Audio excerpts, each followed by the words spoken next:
I mean, I have the answer. I know, but you're probably not supposed to actually say it. I'm probably not supposed to say it. Hi, I'm J. Rachel Edidin, I'm Chris Sims. and we are here to talk about stuff on my back porch in the middle of the night while wearing sunglasses, because Chris is in town, and we thought we should record something. Hi. Am I interviewing you? We asked Twitter for questions. We asked Twitter for questions. We did. Let's see what... Mainly, what we're doing is we're sitting on your back porch, and I'm drinking tea. I am from an also X-Men drinking mug. tea, also from an X-Men mug. And we are trying on your considerable collection of sunglasses. I just realized that I could be wearing sunglasses that said Zark and drinking from a mug that said Zark at the same time.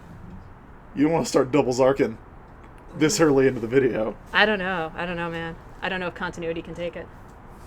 All right. Do I need to explain myself?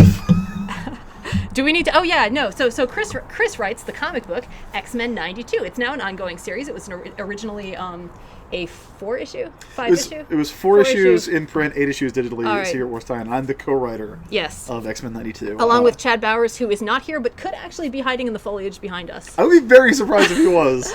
It's very late and he has Wouldn't children. that be amazing, though? Yes. I mean, hopefully there is no one hiding in the foliage behind us. We are in my backyard because I have a cat and Chris is super allergic to it. Somehow most of this light is my computer and a lamp. I'm not actually going to show you my backyard. It's full of spiders. these are not set plants. These are real plants. We are not. This is not an elaborate backdrop. Why would we have an elaborate backdrop of this? Why do you not have an elaborate backdrop when you do videos every week? My office is literally an elaborate backdrop. Why do you not have ferns? And do you have ferns? You don't have ferns. I've seen. I don't do videos. Yes, you do. I used to. I don't do them anymore. Fine. Well, I just wear your sunglasses. You can send me your ferns. Anyway, all right. Let's see what Twitter wants from us. Okay. Any plans to include 90s versions of some of the 2000s mutants in X-Men '92, Chris? This is from JJ Mason on Twitter. Oh, that's Jake, who does the production on one of my podcasts. He's the producer on Sailor Business. Excellent. And he also does a podcast called The Morphin Grid, which is about Mighty Morphin Power Rangers. Jake, I don't think has been reading the book, because if he was, he would already know that we are including post-90s characters like the Ecstatics. We've got Dead Girl, You Go Girl, Kid Sensitive, who's the young Mr. Sensitive. We've got Vivisector, and we have my favorite, which is Teen Dupe, which is Dupe, but he wears a flannel shirt and has Jonathan Taylor Thomas hair. So we thought it would be fun if, when we brought in the Generation X kids, which is one of the things we wanted to do at the end of the miniseries, if we brought in the Ecstatics as, what if they were 5 years younger and were teenagers and grew up in the X-Mansion. So they've been super fun to write. Dead Girl especially plays a big role in upcoming issues. All right, let's see. This is a good question. This is a question that I really like. This is from Black Lois Lane on Twitter, and she would like to know: Did you set out knowing that you wanted to use the phrase "get a bear upside the head," or was it a spur of the moment thing? I've got a follow-up question to this. The follow-up question, I know the answer is no to the follow-up question.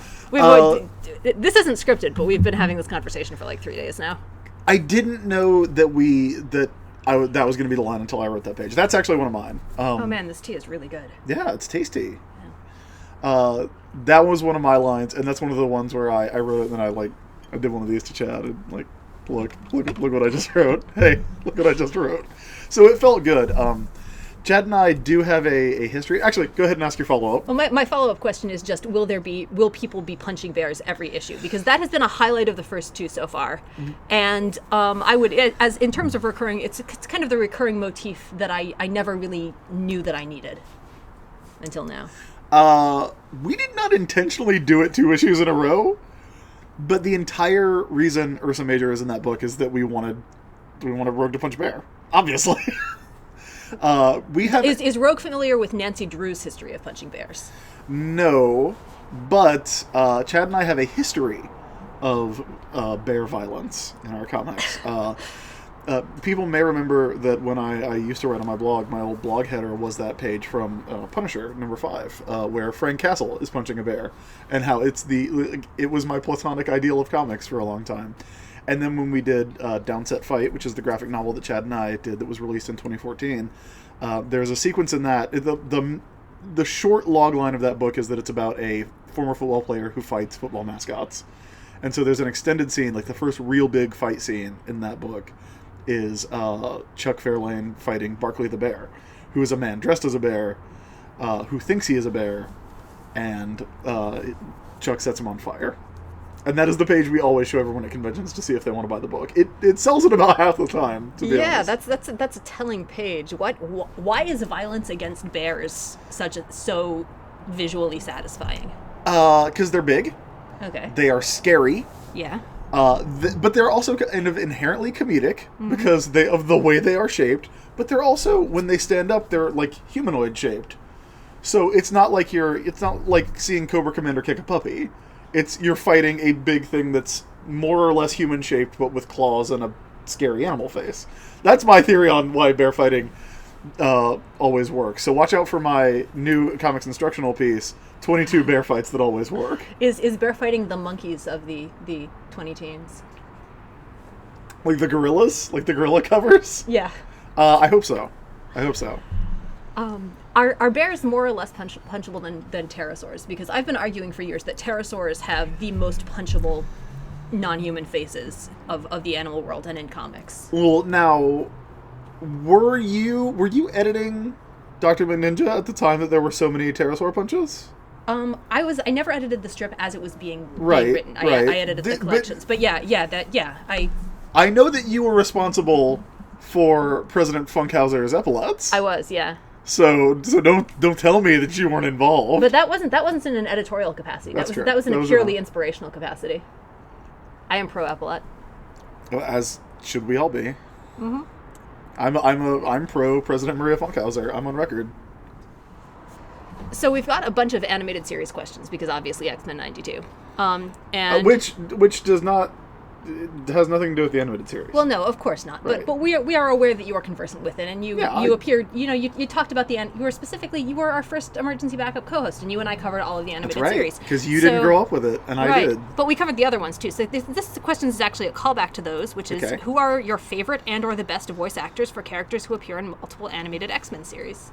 I legitimately love the 90s voice acting, the 1992 series voice acting. It's great. Like, it's weird, but it's great in that kind of early 90s aggressively Canadian sort of way. Aggressively Canadian is not a phrase you hear a lot. No, it's not, but watch some Sailor Moon. Watch Artemis the Cat talk a little bit, and that I was just going to say dude, but he's a cat. That cat has some very Canadian voice acting. The Beast on that show is one of my very, very favorites. I don't think there's ever been a badly done animated Beast, though. No. Beast has always had good voice actors. I do think Cyclops' voice on the 92 show is a big reason why I don't like Cyclops. It's so bad. He plays that Cyclopsness that turns me up so much. But I love that it's a very early episode. It's like episode 2 or 3, that one where they go back to the X-Men and he's like, oh, that's good coffee. And they leave that in for some reason. Like, it's this very incidental piece of dialogue. Cyclops, like, that's good coffee. Like, that's my favorite Cyclops moment on the show. But, unsurprisingly, Chad and I do voices at each other, because we're a writing team. And so we have to say a lot of our dialogue out loud. Like, what if he says this? What if she says this?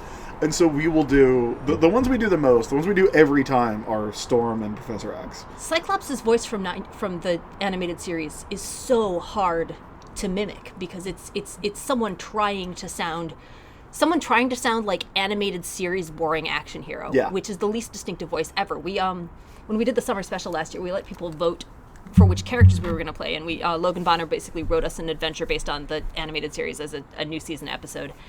And I was really gunning for Beast, because Beast would have been really fun, and I was flagging like a copy of Bartlett's with quotations I wanted to use, but in very much the spirit of kind of making your own bed and then having to sleep in it, people overwhelmingly decided I should be Cyclops, and it was awful.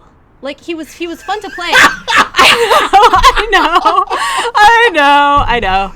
I realize this is natural Yeah, consequences. no kidding. And B, No kidding. Being Cyclops is awful. But he's boring. Like animated 92 Cyclops is so boring. You remember I was texting you and being like, how do I do this? How do I even make this interesting? And I couldn't do a voice. I had to do everything had to be speech patterns, and like Miles was doing his most like ridiculous Rogue, and Tina got to do like growly Wolverine, and Mikey was Storm, and I was just like,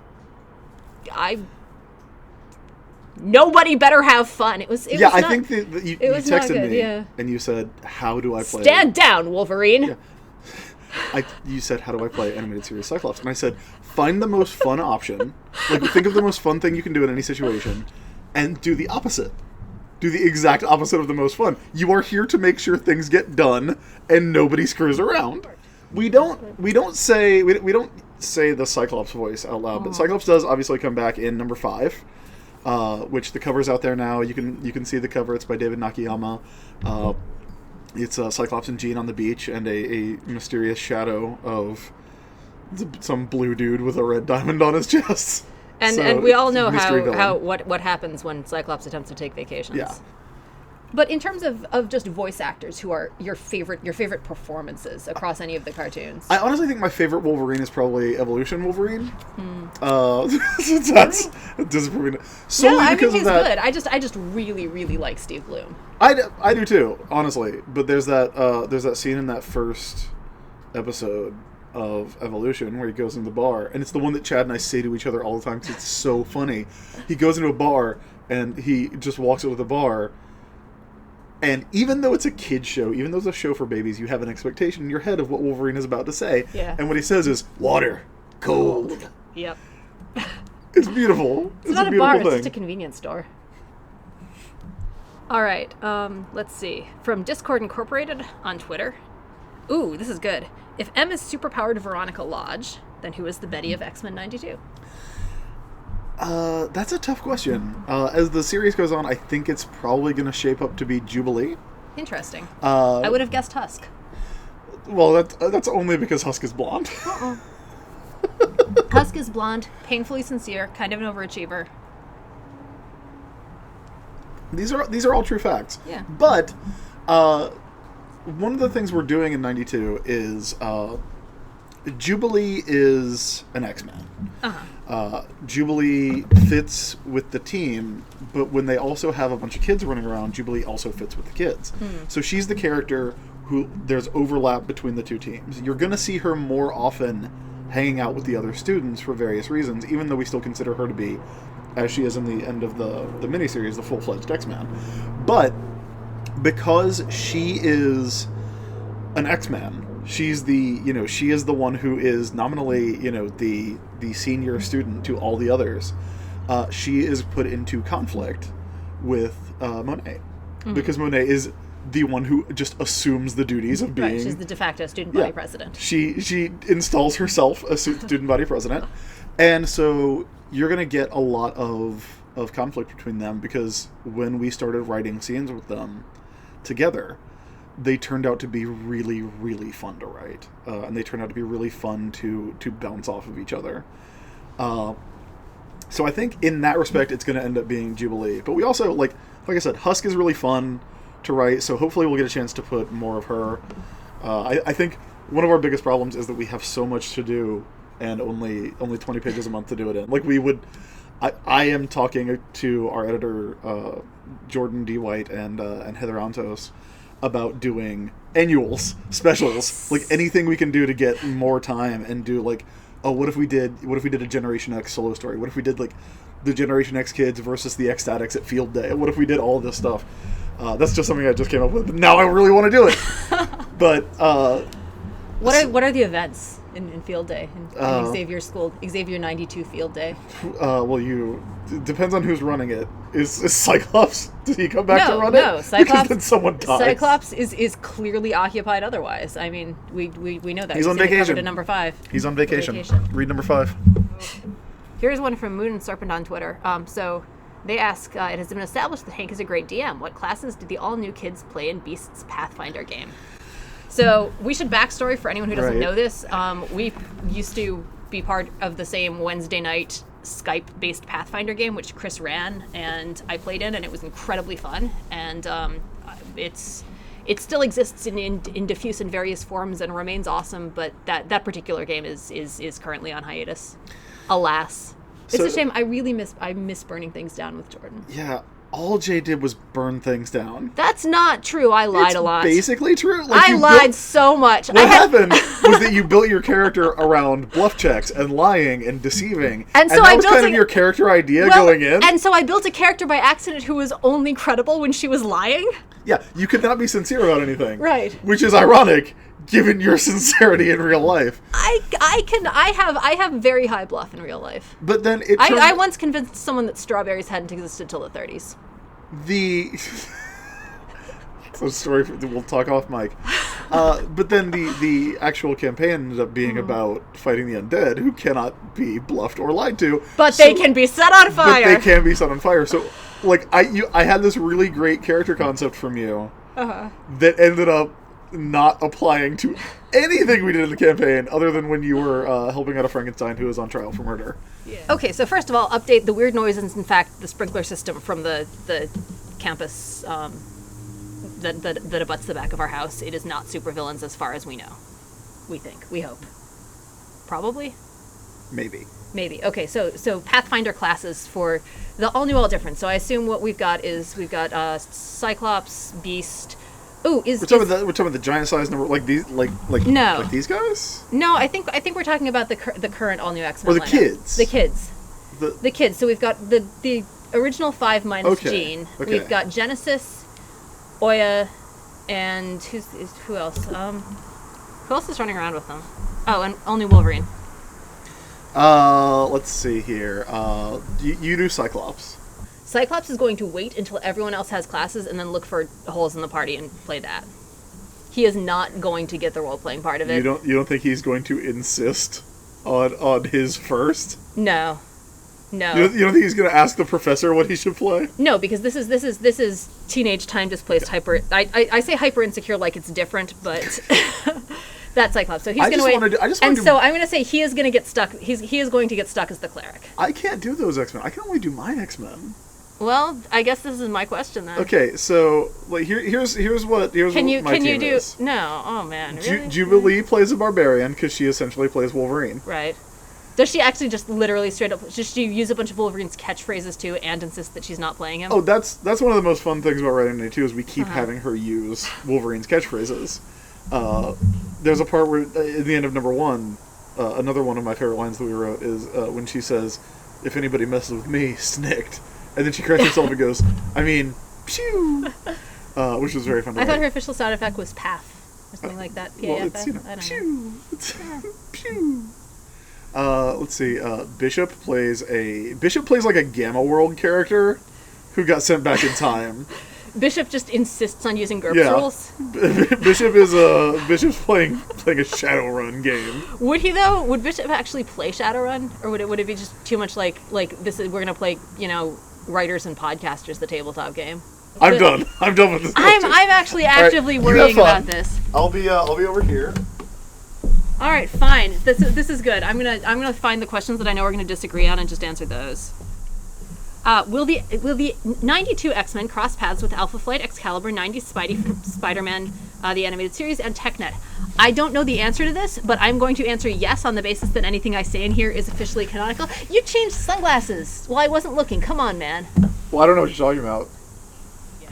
I can neither confirm nor deny any of that, but I will say one of the nice things about not being involved with Secret Wars anymore and not being stuck on Battle World is, as fun as that was, and as much as we really liked it, and as much as we joked about, our original pitch involved, it was a world traveling X-Men story, and you can see traces of that in the ongoing, because we wanted to use Transylvania, we wanted to use Russia and Genosha and Canada and the Moon and all these places. Transylvania question: have you ever written a comic that did not include Dracula, either literally or referentially? Not in Downset Fight. Dracula's not in Downset Fight. Everything else, yes. When was Dracula? He was in Subatomic Party Girls. He would have been eventually. Okay.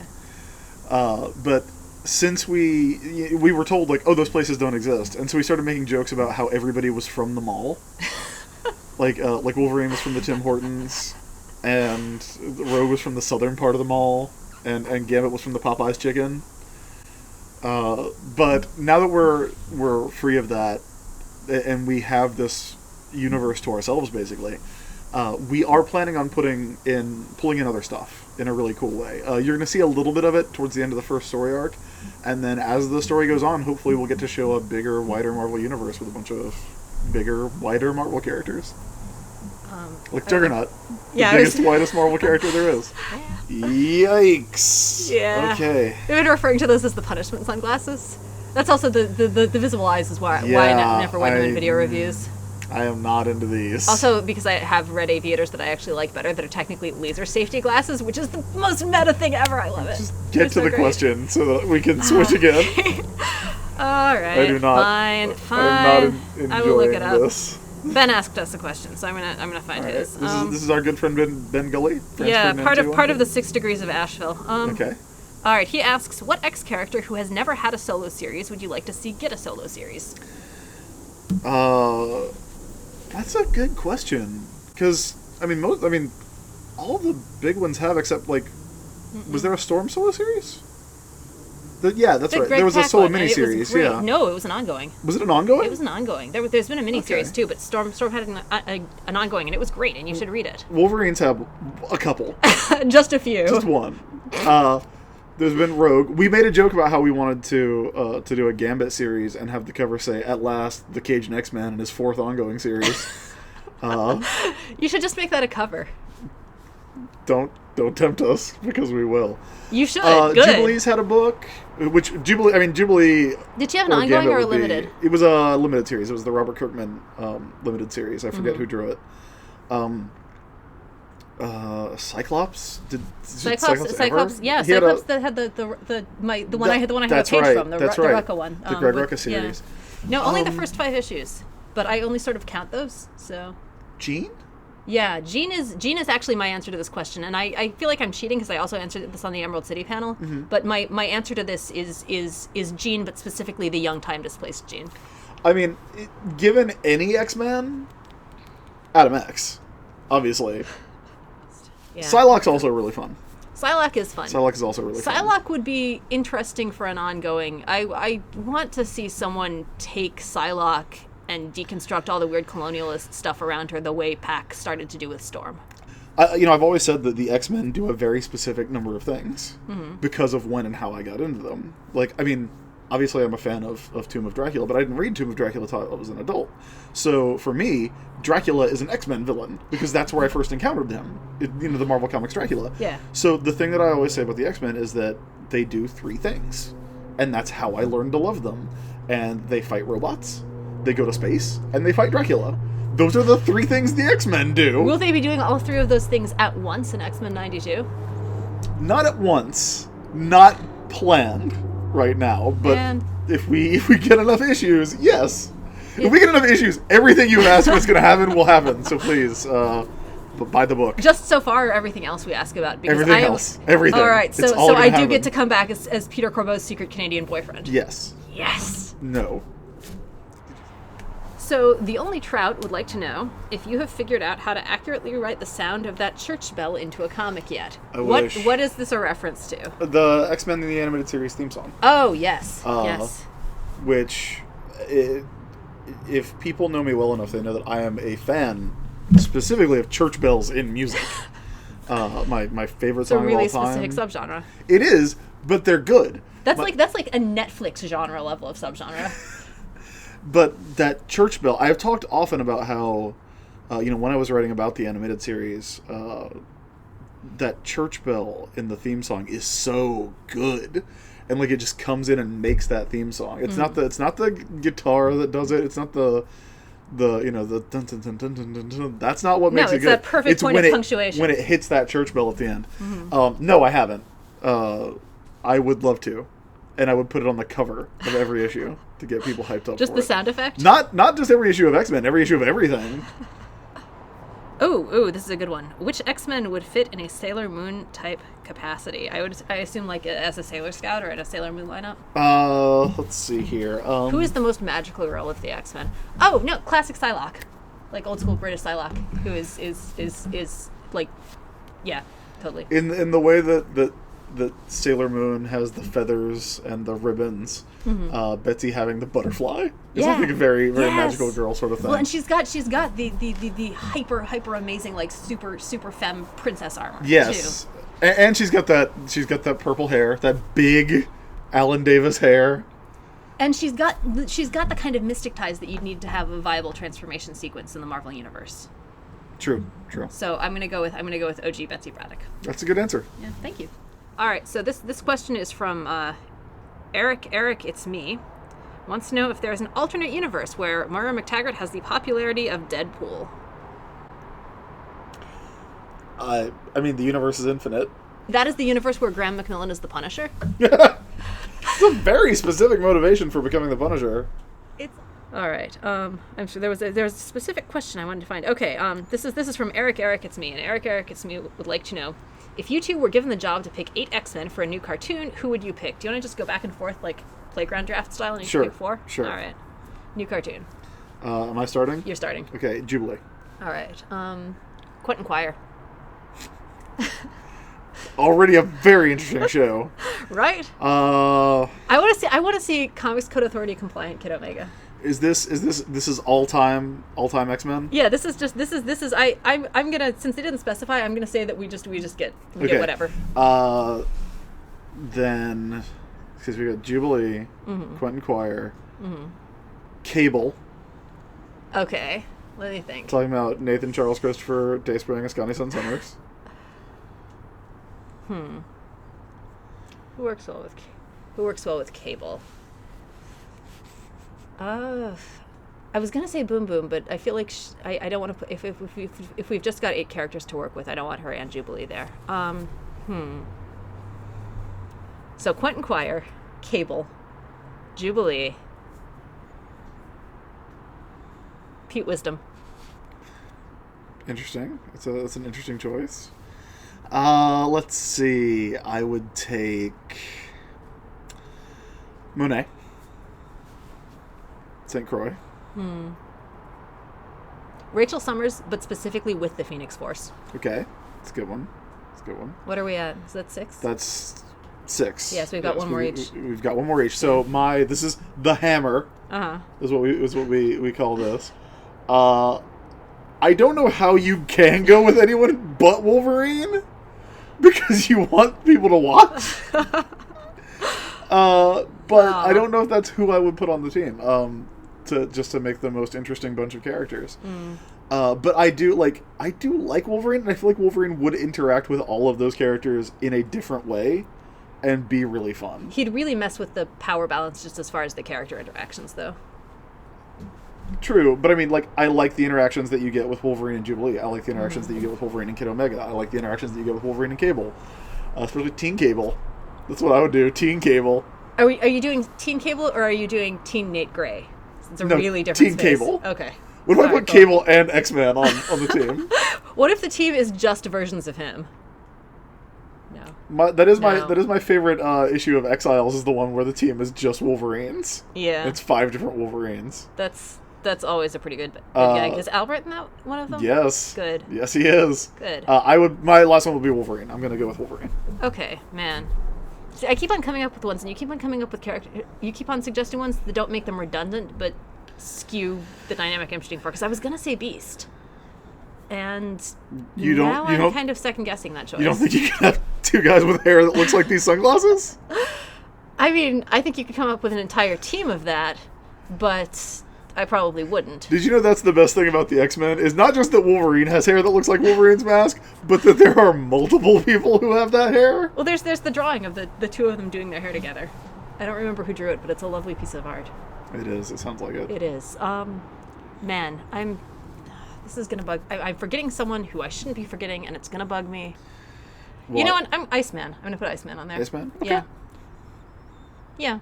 So we've got Jubilee, Cable, yeah, Wolverine, Monet, Iceman, Kid Omega, Rachel Summers, and who is my 4th? Your first was Kid Omega. Yeah, my first, it was Kid Omega. No, we named 8. I know. That's the best, worst show. Yeah. Have fun really having a bad. show with 2 viewers. It's just us. We'll enjoy it. Yeah, love it. Okay, last round, I think. Let's see, from Michael Sinwilla. Any X characters from other eras you'd like to 90ify and how? Like I said, we've done a couple of those with the Ecstatics kids. There are a couple coming up. There's one that I told you about that's coming up in the second arc, who's pretty great because she is a very 2000s character being that we're seeing in a 90s form that never happened. So yes, there are a few. But yeah, I think we're gonna get to a couple of them that are gonna be really, really fun. Just Plain Tweets would like to know if you have learned anything new about Marvel canon from listening to my show. Oh, I've learned a lot from listening to your show. Like, there's a gap in my X-Men knowledge, or was, because I read it in the 90s when I was, 10 to 13, when, the sales were at their peak and everybody was super into X-Men for a little bit. I mean, not a little bit. It was a while that everybody was super into X-Men. The bubble didn't really burst for a few years there. And then as an adult, I went back and I bought all the essentials. So I read pretty much back to back over the course of, 3 months maybe. I read from 94 to 200. Okay. I would just read it every day at lunch, working at the comic book store. But I don't have a lot of the late 80s X-Men knowledge, and I don't have a lot of the late 90s X-Men knowledge either. Like the 12, I'm a little unclear on, and a lot of that is filled in. Like that's Chris, everyone is a little unclear on the 12. The 12, like that story is a little unclear on itself. The 12, Counter X, Generation X, even.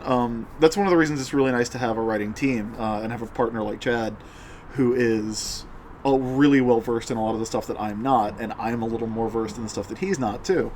But yeah, like I've never read the Longshot miniseries. I've never read a lot of the stuff that happened in the late 80s that you and Miles really like. So you do actually listen. You don't just text me at 3 a.m. to ask why Black Tom is a tree. I did text you at 3 a.m. to ask why Black Tom was a tree because I could not remember.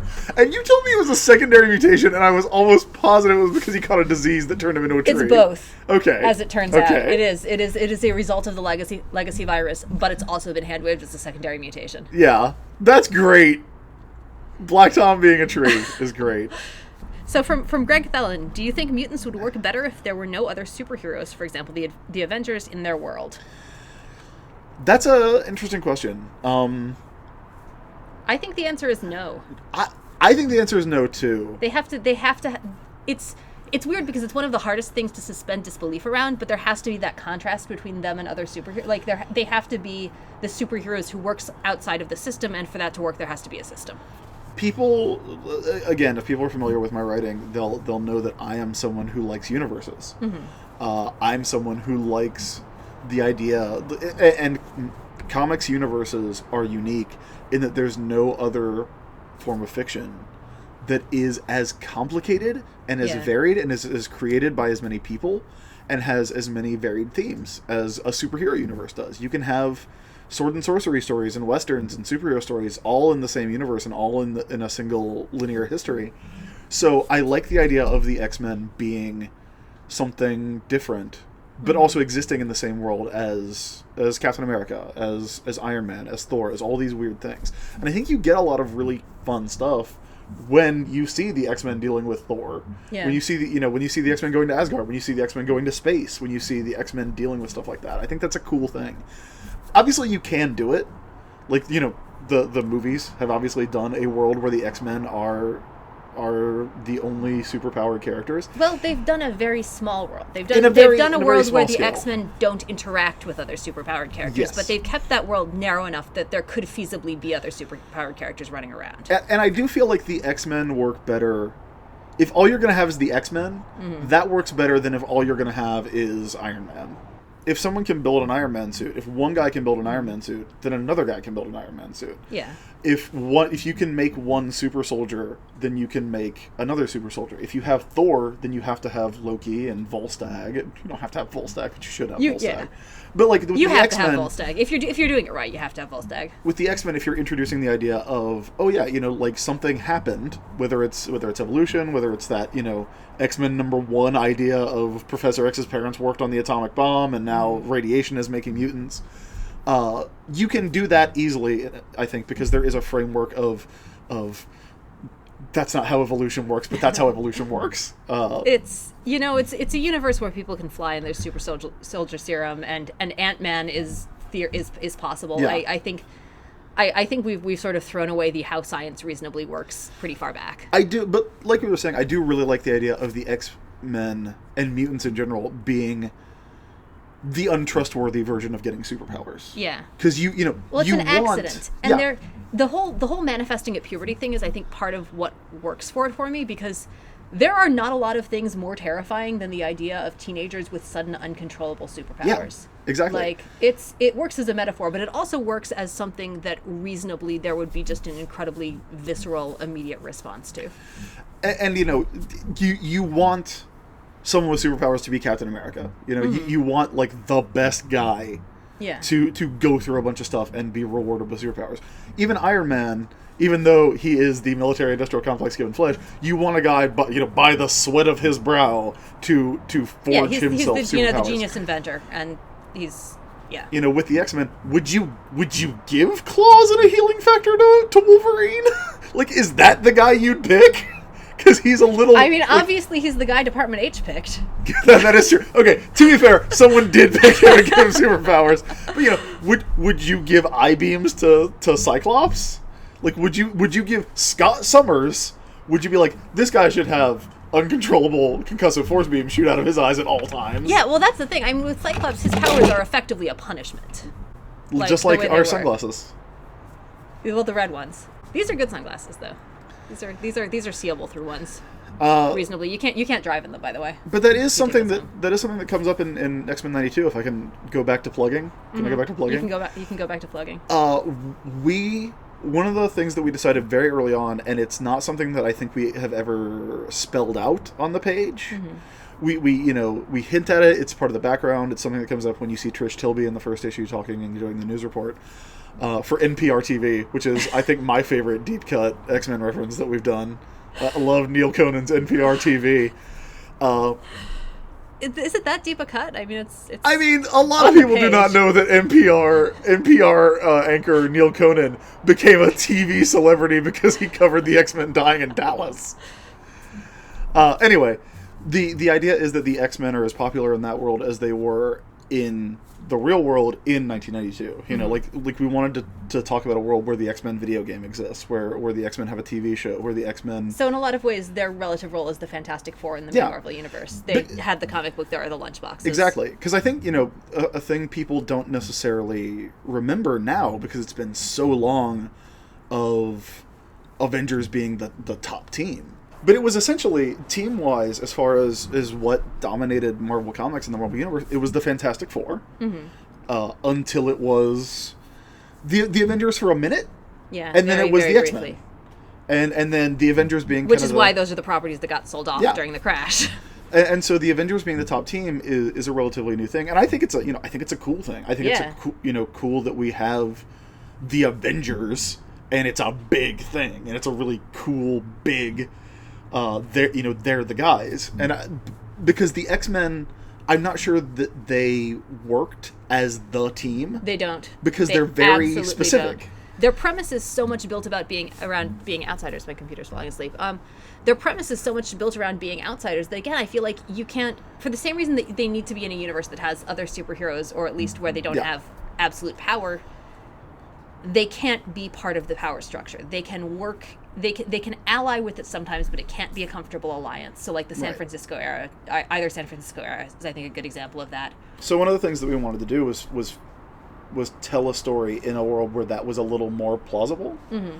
That's a universe that has a Captain America. That's a universe that has a Spider-Man. That's a universe that has an Iron Man and a Thor, and But what you've seen, like the big thing, like the big conflicts that have defined that world, are X-Men stuff. It's Asteroid M, it's Apocalypse, it's Sentinels, it's Boulevard Trask.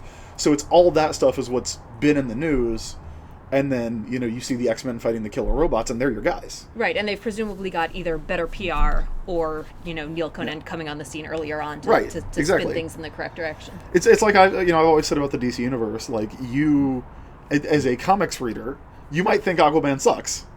I don't think Aquaman sucks, man. General you.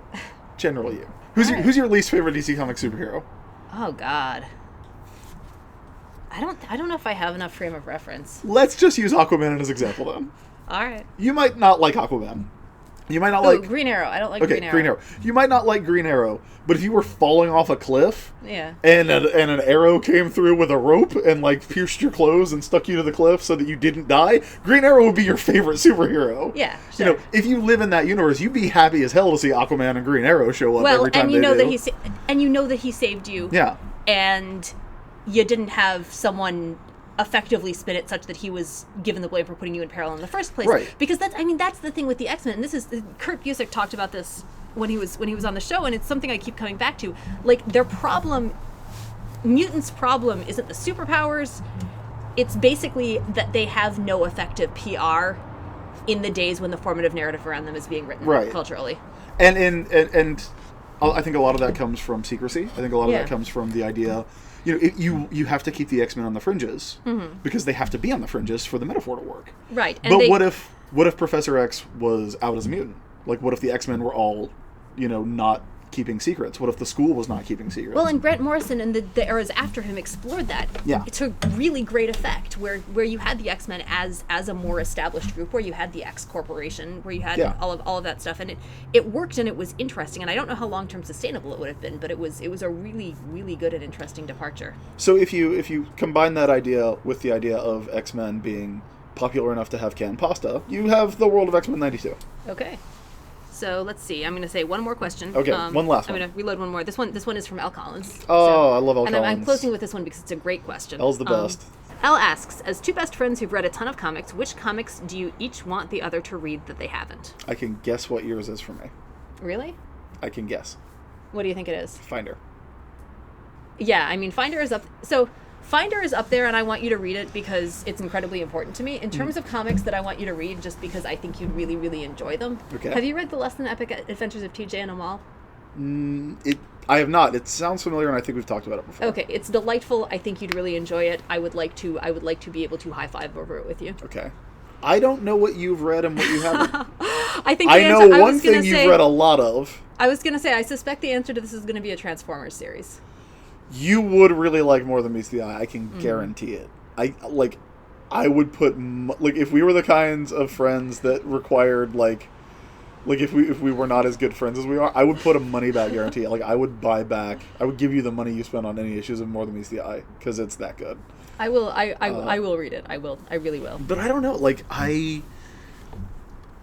haven't read a lot of DC, so there's that. Well, I mean, there's this guy named Batman who's really cool. Have you read Batman Year One? Because it's really good. I have read Batman Year One. Let's see. See, you and I are very similar continuity nerds. Mm-hmm. We're very similarly into the way universes are built and structured. Yeah, what you were saying about the appeal of the shared universe thing. Yeah. I was going to say, like, I like those, but there are other even more complicating factors that I also like. Yeah. That's a thing that I think we could really bond over. So what I would really want you to do is read 8 different DC comics published between 1994 and 2000, and we could talk about how they interact. That sounds awesome, actually. So I mean, have you read Starman? I have read Starman. So I've read all of Starman. So Starman is very endemic of that idea for me, like the legacy idea. But I feel like it's Manhunter does that really well too. The Andreco series. The Kate Spencer Manhunter, that's a really good book. That's a really, really good book. Those are the 2 DCU superhero series that I've read in their entirety. I would really like to talk to you. I actually just recommended this. You asked an Ask Chris question. I did. And my answer... I asked on this very porch. Yeah, on this very porch. And I made you tweet it because that's how Ask Chris works. The answer that I gave to that, which I know you haven't read, is they just recently did a paperback of the year that Grant Morrison and Mark Miller wrote Flash. Ooh. And it happens between the Wade run, the Wade Waringo run. Mm-hmm. So, Mark Wade and Mike Waringo take a year off the book, and it's Grant Morrison and Mark Miller co-writing. And Popmon does covers. I forget who does the art, but it's Morrison and Miller doing everything that you like about Grant Morrison. Ooh. You generally, I don't know what you specifically like about Grant Morrison, but everything I like about Grant Morrison. Mm-hmm. Like, the first story is it's 4 3-issue stories, and they're all kind of structured like Silver Age stories. So they're very, very chaptery in each issue. And the first one is about a super suit that was built by Paul Gamby, who's the tailor who makes all the Rogues costumes. And he tried to make the best supervillain costume ever, and it came to life. And so it was buried outside a prison until lightning struck. And so the whole issue is this suit that goes around feeding on superheroes and supervillains' powers, and it tries to make it tries a jailbreak, because then it can feed on all the supervillains over the years. And so there's a lot in there about there's 120 metahuman criminals that the Flashes have put away over the years in here, and it's all it's some characters we've seen before, some characters we haven't. One of my favorite lines is where one of the guys in the prison talks about how he can't wait to kill that blue suited idiot, the Flash, and somebody goes, "For the last time, Rainbow Raider, it's red. His costume is red because Rainbow Raider's colorblind." And it's a really solid run. It goes a lot of places. It's weird.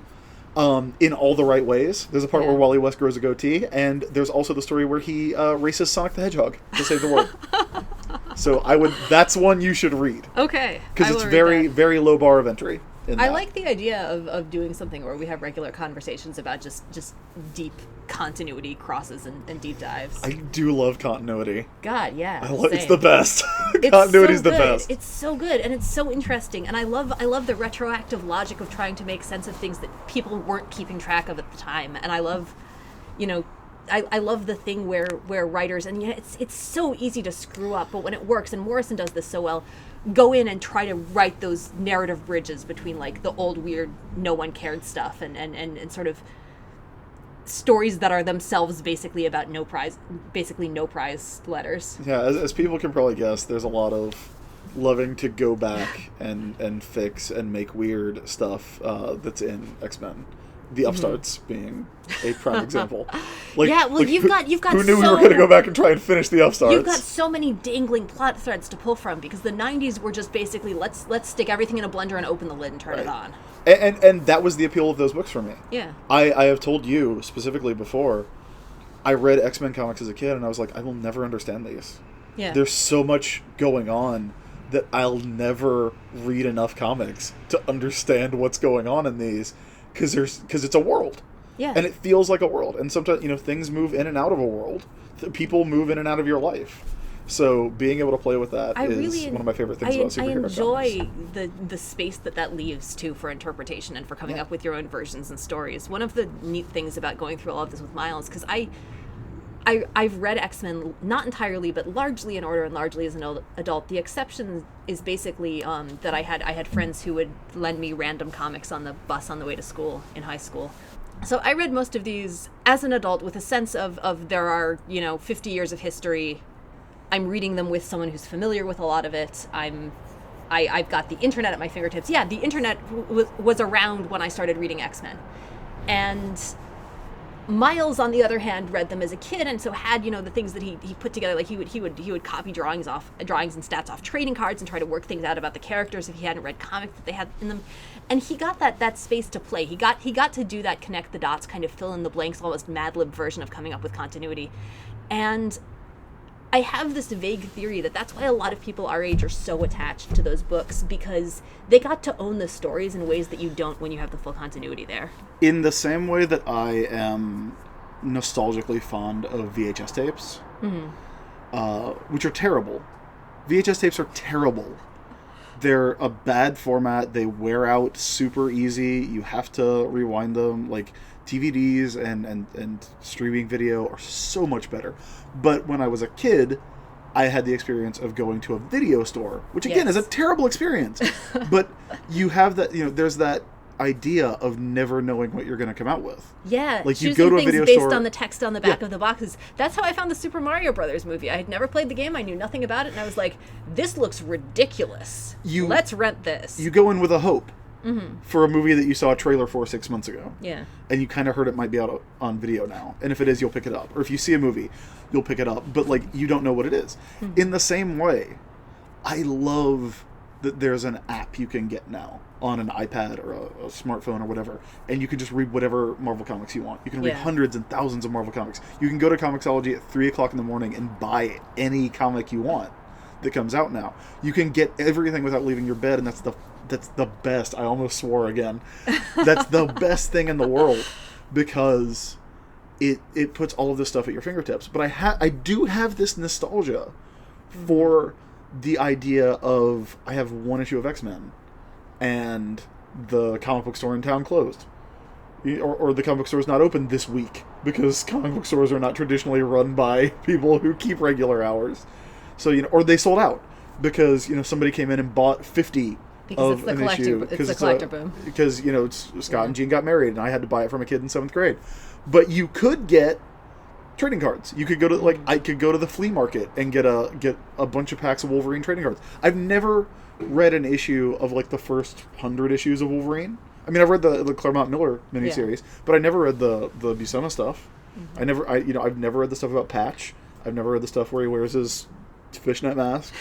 But they didn't have X-Men trading cards at the flea market, so I bought Wolverine trading cards. Yeah. That's how I know who Albert is in LCD, and that's where all that stuff comes from. And so there's something to be said, even though it's a genuinely terrible experience that I would not recommend for anybody, there's something to be said about growing up that way and finding things out that way and having to do that work and piece it together, and the feeling... Or having to make things up. Or having to make things up, and the feeling of the universe being so complicated and overwhelming that you'll never understand it, but having that desire to understand it. I mean, I think that's the root of a generation of shared universe comics writers. Yeah. Of people who grew up with a universe that was big enough and open enough that you could tell your own stories in it. Yeah. And that's the roots of fandom and of fan fiction. And of, Star Trek being on for 3 seasons, but it lasted for 40 years in reruns. And so you'd see episodes here and there.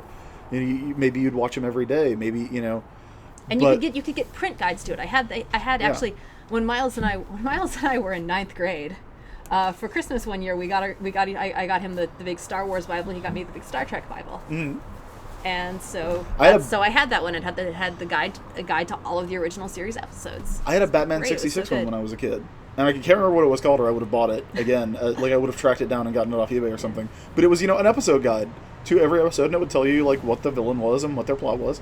And there were episodes in there, and that's a show I watched every day, religiously, for 2 hours, because it was on 2 different channels, and they'd show 2 episodes at a time each. I watched so little TV growing up that those books and things like that were one of my main pipelines to those things, exactly. or toys, or because people will give you franchise toys at birthday parties and stuff, even if you don't watch the thing. So I had a bunch of She-Ra toys, and I just made things up around them. You know what Gambit's superpower is? It's power kick. It's power kicking. I do. All right. Well, thank you so much for coming and doing this. Of course. And Portland. And yeah, it's been really good to see you. It's been good to see you too. All right. Take care. Thank you for watching. Thank you for your questions. X-Men 92. In X-Men stores 92. now. Yes. When does the next issue come out? The next issue is number 3, right? Number 3 comes out on whatever the Wednesday is before Free Comic Book Day. I think it's the 4th. May 4th. The Wednesday before Free. The first Wednesday in May. Jinx.